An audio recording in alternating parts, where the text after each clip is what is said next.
To late to be honest, बहुत कम और बहुत देर से, क्योंकि जहाँ तक आर्टिकल 370 और 35A की बात है, ये तो बिल्कुल कॉन्स्टिट्यूशनल मसला ही है, लीगल मसला है। मेरी ख्वाहिश होती as state subject of Jammu and Kashmir and Ladakh कि ये स्टेप इमीडिएटली लिया होता सुप्रीम कोर्ट ने और गवर्नमेंट ऑफ इंडिया को कहा होता कि तब तक कोई भी कार्रवाई जम्मू कश्मीर में मत करो जब तक हम ये सॉर्ट आउट नहीं करेंगे कि इसकी कॉन्स्टिट्यूशनैलिटी और लीगैलिटी को हम सॉर्ट आउट नहीं करेंगे। इसलिए मेरे लिए as state subject of Jammu and Kashmir it is too late and too little.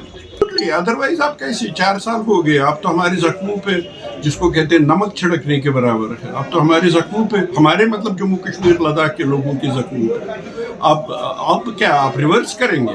हमें सुप्रीम कोर्ट पे पूरा एतबार है, हमारी हाईएस्ट कोर्ट है लैंड पे जो भी है, मगर अब वो मुझे बताएं कि अगर वो इस फैसले पे पहुंचे और कॉन्स्टिट्यूशनली और लीगली विद ऑल, मैं अथॉरिटी एट में कमांड में कहूँगा कि ये इलीगल है, अनकॉन्स्टिट्यूशनल है, और ऑलरेडी 3 बार सुप्रीम कोर्ट कह चुकी है कि इसको आप छेड़ नहीं सकते हैं, तो वही कह देते कि हमने ऑलरेडी कहा है, अब और भी इसको सॉर्ट आउट करेंगे, तब तक आप डिले कर लीजिए।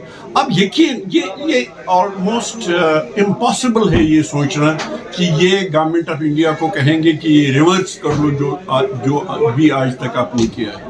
इसलिए ये जख्मों पे नमक छिड़कने के बराबर। देखिए 2 बातें मैं कहूँगा। एक तो मैं कहूँगा महबूबा जी और पीडीपी ने हमेशा से कहा है कि असेंबली इलेक्शन या इलेक्शन हमारी प्रायोरिटी नहीं है।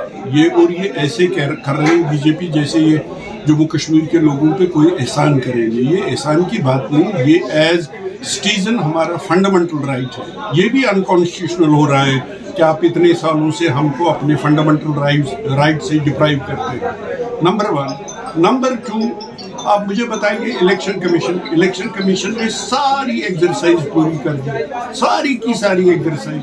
फिर उन्होंने कहा वेदर और सिक्योरिटी को लेके 2 बातें।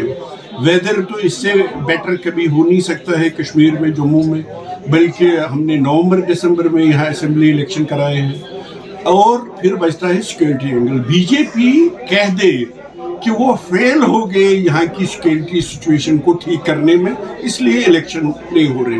उसके बगैर हमारे सामने कोई भी रीजन नहीं है कि वो इलेक्शन क्यों नहीं करें। देखिए PAGD का वजूद महबूबा जी का कॉन्सेप्ट था और फारूक साहब ने भी उसमें पहल की।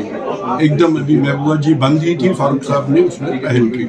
हमारा मानना है जो जिस सिचुएशन से जम्मू कश्मीर आजकल गुजर रहा है, इस सिचुएशन को हैंडल करने के लिए बेहतरीन यही है कि वो तमाम पार्टीज अपनी पार्टी मफादात से ऊपर उठ के कश्मीरियों के मफाद को मद्देनजर रख के, जम्मू कश्मीर के मफाद को मद्देनजर रख के एक होके इस सोच के खिलाफ लड़ाई लड़े।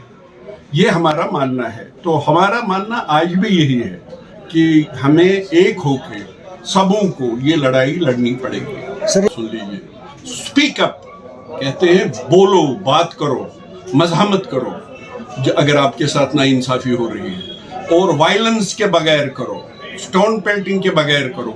वही PDP करती रही है, करती आएगी और करती रहेगी। जहाँ तक सड़कों पे निकलने का ताल्लुक है, यहाँ तो जहाँ जिस मोहल्ले में, जिस गांव में पीने का पानी नहीं है, वो सड़कों पे नहीं निकल सकते हैं। इस कदर हैरेसमेंट है, इस कदर क्या नाम है, खौफ है लोगों के दिलों में। इस सरकार ने अपने वहशाना तौर तरीकों से किया है, तो वो सड़कों पे हिट करना लगता नहीं है। बट पॉलिटिकली, पीसफुली, डेमोक्रेटिकली जितनी भी मज़ाहमत हो सकती है उतनी मज़ाहमत, कहते हैं ना, if you don't resist you won't exist. Therefore we will go on resisting democratically and legally.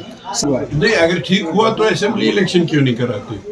अगर ठीक हुआ, सब कुछ हुआ, बार बार यही हुआ, और अगर पंचायत इलेक्शन और क्या नाम है लोकल बॉडीज इलेक्शन उसका रिप्लेसमेंट है, तो फिर सारे देश में panchayat election, local bodies election करा के असेंबली इलेक्शन और असेंबली को भूल जाइए। अगर ये वजह नहीं है तो क्या वजह है कि वो इलेक्शन नहीं लड़ते? क्या वजह है कि वो लोगों को सड़कों पे नहीं आने देते? क्या वजह है कि इस वक्त ये सब लोग खौफ और हिरास की जिंदगी गुजार रहे हैं? بتائیں ہمیں یہ اگر یہ لا اینڈ آرڈر انہوں نے ٹائٹ کیا، اس کو پیس نہیں کہتے. اگر امن کی بات کریں تو جو مفتی صاحب نے اٹل بہاری واجپئی جی سے جو ان کے قداور لیڈر ہے وہ کریں تو وہ پیس ہے. یہ ہے لا اینڈ آرڈر کو ٹائٹ کرنا. لا اینڈ آرڈر کو انہوں نے ٹائٹ کیا، کس طریقے سے کیا وہ آپ کو بھی پتا ہے، بٹ اس کو پیس نہیں کہتے.